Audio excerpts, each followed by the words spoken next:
As pessoas se espantam quando eu digo que a vida é uma luta contra a preguiça. Talvez por eu fazer muitas e variadas coisas, a maior parte das pessoas que convivem comigo podem achar que essa é apenas uma frase de efeito.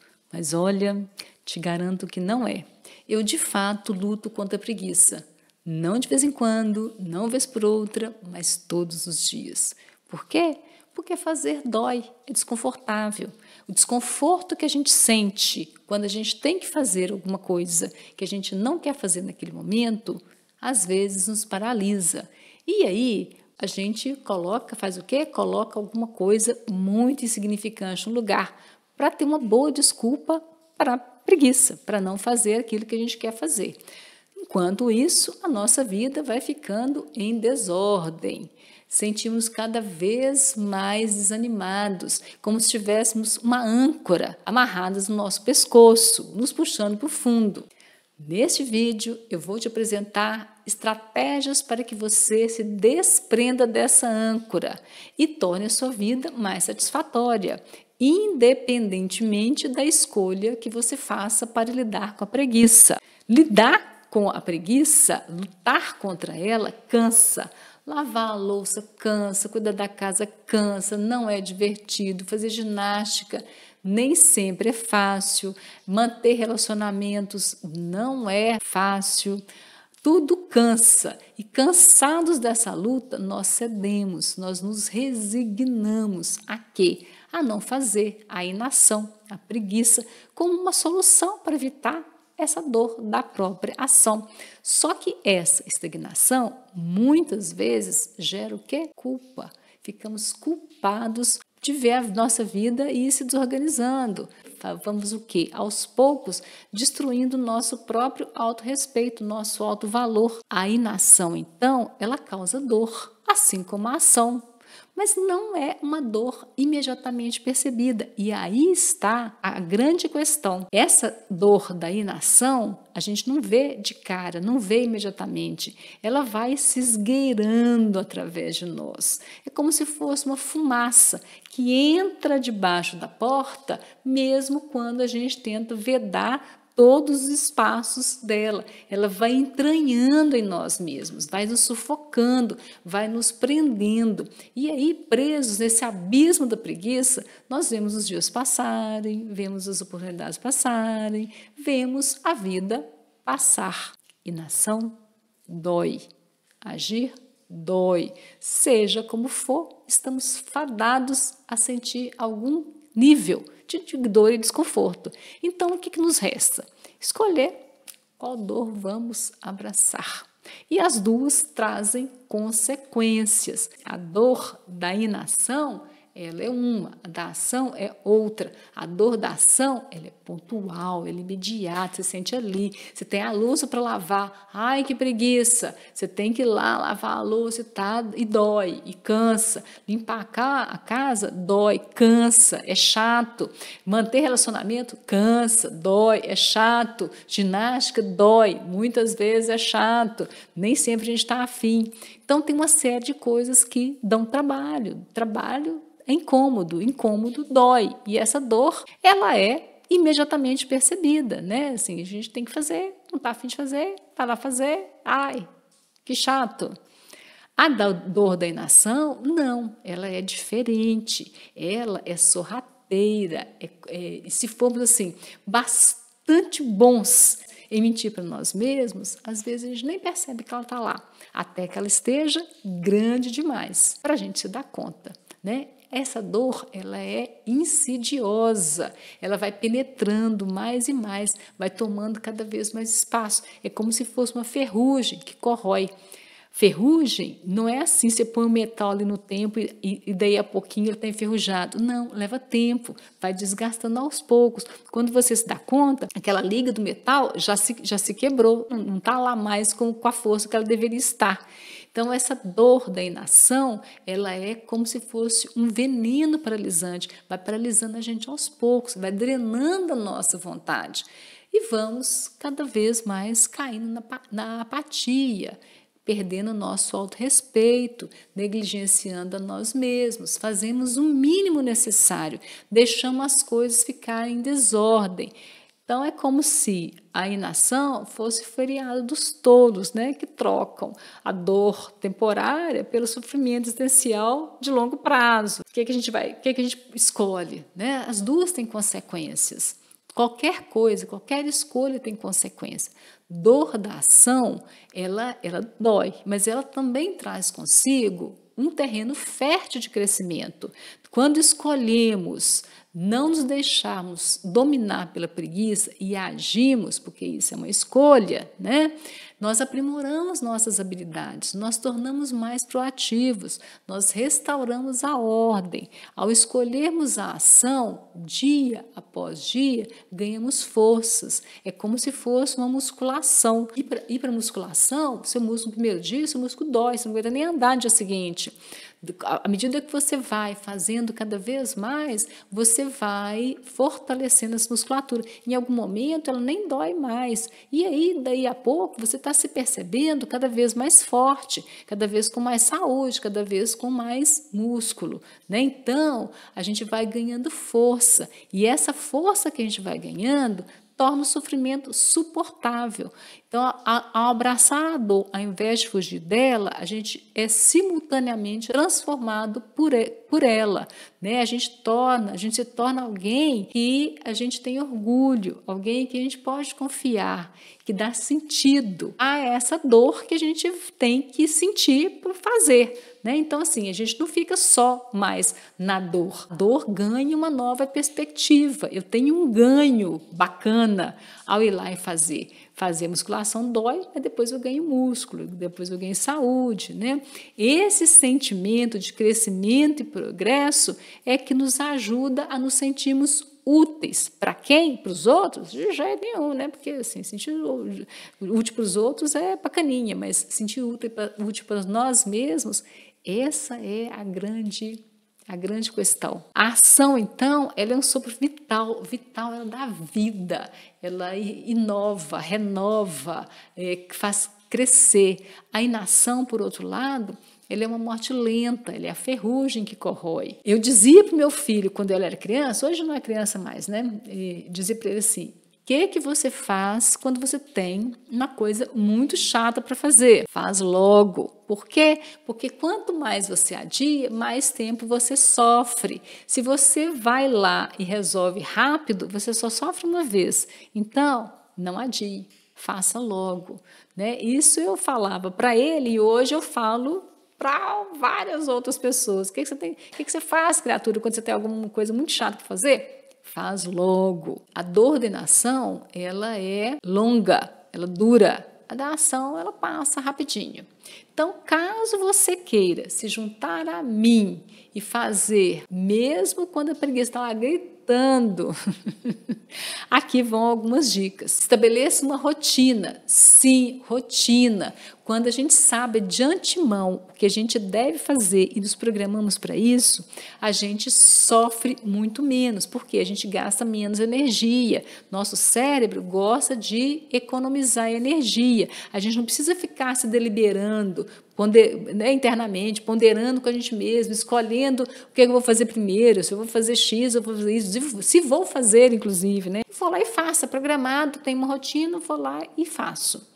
Se a questão, por exemplo, for organização da casa, tem algumas estratégias, né? Por exemplo, não deixar a louça embarrotar na pia. Se eu sujei um prato, vou lá e lavo. Sujei um copo, vou lá e lavo. Sujei um garfo, vou lá e lavo. Vi uma poeirinha ali, vou lá e limpo. Por quê? Organizar uma coisa é muito mais fácil do que uma bagunça gigantesca, né? Eu gasto 10 minutos, 15 minutos para lavar a louça, ao invés de gastar um dia inteiro para poder fazer uma faxina enorme na cozinha. Organizar poucas coisas dá muito menos preguiça do que organizar um monte de coisa. Né? E só essa pequena mudança já vai fazer uma transformação gigantesca na sua vida. Já vai te dar muito mais forças para lutar contra a preguiça, vai te dar muito menos preguiça, inclusive. Se a questão for engajamento em atividade física, estabeleça horários, porque quando você tem um horário estabelecido, você pode não pensar, você pode assim, tenho que ir para a academia. Vou fazer academia às 6h30 da manhã. Ou vou fazer academia às 6h30 da tarde, não importa. Vou fazer academia às 6h30 da manhã. Levantei, fiz a minha higiene matinal, tomei meu desjejum ou não tomei meu desjejum, né, dependendo aí do gosto de cada um, e põe a roupa e vou. No dia seguinte, levantei, fiz minha higiene matinal, fiz meu desjejum, botei a roupa e vou. No dia seguinte, a mesma coisa, depois a mesma coisa, depois a mesma coisa. Preciso pensar, só faço aquilo que está estabelecido. Te ajuda a quê? A criar hábito, né? Hábito é aquela coisa que a gente faz sem ter que pensar muito. Direção, de novo, né? Direção é um bom exemplo. Quando a gente quando a gente está aprendendo a dirigir, a gente tem que pensar, passar a primeira marcha, passar a segunda e tal. Depois que a gente aprende, vira um hábito, a gente não pensa mais. Se a questão for manter relacionamentos ou qualquer outra atividade, essa coisa da rotina também vale. Por quê? Manter relacionamentos, você fala, nossa, mas rotina, manter relacionamentos? Sim. Por quê? Manter amizade, por exemplo, dá trabalho. Você tem que ligar para a criatura com certa frequência, mandar mensagem, encontrar, bater papo e tal. Pode ser que você, naquele momento, não esteja tão afim assim. Só que você tem que se lembrar da razão por você ter escolhido aquilo, seja qual relacionamento for, seja qual atividade for. Tem que lembrar por que é que eu escolhi aquilo. Porque pode ser que naquele instante, encontrar com a amiga, com o amigo, não seja a atividade que você fala assim, uhul, vou fazer. Né? Naquele dia pode ser que, de fato, você pensa assim, nossa, tudo que eu queria é ficar em casa. Só que já tem 5 vezes que fulana me chama para poder encontrar e eu dou uma desculpa ou falo, hoje não vou. Então, né, assim, eu vou fazer essa força e vou porque eu quero manter essa amizade. Pode ser que algum dia você mude de ideia? Claro, a gente não está preso nas nossas decisões, né? Não é porque hoje eu escolhi A que amanhã não posso escolher B. Eu posso escolher outra coisa, mas se eu escolhi manter uma amizade com alguém, eu preciso alimentar essa amizade. Qualquer coisa, né? Aquela história assim, tudo que você alimenta cresce, tudo que você não alimenta morre, é verdade, né? Assim, a amizade precisa ser alimentada. Um outro exemplo muito útil também é pensar no relacionamento conjugal. Você vai falar assim, nossa, relacionamento conjugal, o que tem a ver relacionamento conjugal com preguiça? Tem duplamente. Primeiro que a gente, às vezes, não está com vontade de um monte de coisa, né? Que o parceiro, a parceira está afim. E aí a gente tem que lembrar que não conta só o nosso desejo, conta também o desejo do outro, porque é um casal. Então, eu preciso lembrar por que é que eu escolhi aquela criatura e por que fazer determinadas coisas é tão importante para aquele relacionamento. A segunda coisa que é importante, dependendo do tempo de convivência, dependendo do relacionamento, às vezes, coisas banais, coisas simples daquela pessoa começam a irritar a gente. Lá pelas tantas, pode ser que assim, o arrastar do chinelo da criatura já te deixa irritada. Então, a gente precisa, todo dia, lembrar por que é que a gente escolheu aquela criatura. Porque, senão, a gente fica preso só naquilo que está desconfortável, que está desagradável, que está... Né, que a gente não gosta mais. Tem que lembrar que a gente escolheu aquela criatura e o arrastar de chinelo já estava lá desde sempre. Né? O sujeito fica pigarreando e te irrita. Tem que lembrar que o pigarro já estava lá desde sempre. Né? E você escolheu aquela criatura. Aquela criatura, claro, vocês dois foram se modificando ao longo do tempo, é óbvio, mas tudo que você amava naquela criatura continua lá. Às vezes aquilo que você amava, nossa, eu amo porque ele é assim, mais reservado, ele é mais silencioso. Você nem pensava nisso, só achava assim muito bacana, né? Hoje, o fato da criatura ser silenciosa, ser reservada, te fala assim, nossa, né? Te causa várias coisas. Tem que lembrar por que a gente escolheu aquela criatura. A gente sempre pode fazer outra escolha, né? Então, a gente tem que ponderar se aquilo que antes não era importante para mim e hoje se aquilo é motivo suficiente para que eu possa fazer outra escolha diferente daquela anterior. Outra coisa, se eu for resumir tudo isso numa única palavra, a única palavra é o quê? Rotina. Então, estabelecer rotinas, planejamentos, ele é útil para qualquer coisa, para tudo, inclusive e principalmente para vencer preguiça.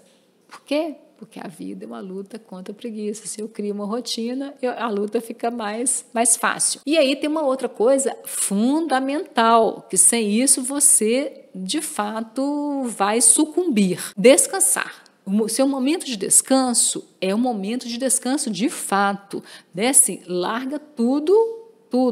É um momento de descompressão. Então, não é para ir assistir Netflix e pensar assim, nossa, a pia, nossa, a louça, nossa, não sei o quê. Não. O momento de descanso, ele precisa estar lá e colocado, porque senão você não vai ter energia para depois, não tem corte, né? Eu estou sempre culpado por alguma coisa. Tem que lembrar que há atividades sempre estão lá, sempre tem coisa para poder fazer. A vida é um empilhamento de atividades, né? Então, assim, nunca acaba, nunca acaba. Nunca acaba. Então, eu tenho que fazer momentos, eu tenho que fazer recortes. Meu momento de descanso é de descanso. Se a pia tem louça, se não importa. Mas aí, se você, diferente de mim, escolheu se entregar à inação, se entregar à preguiça, faça um favor a você mesmo, entregue-se sem culpa. Lembre-se, né, que o adiamento constante de atividades, de coisas para fazer, de ações, pode trazer consigo culpa, né, da procrastinação, do adiamento e por aí vai. Culpa serve para quê? Culpa serve apenas para consumir energia, para mais nada. Duas possibilidades. Ou fazemos e ficamos bem, ou não fazemos e ficamos bem. Não fazer e ficar culpado, além de ser uma perda de tempo e energia, é acrescentar mais um sofrimento. Então, para que você vai acrescentar mais um sofrimento na história?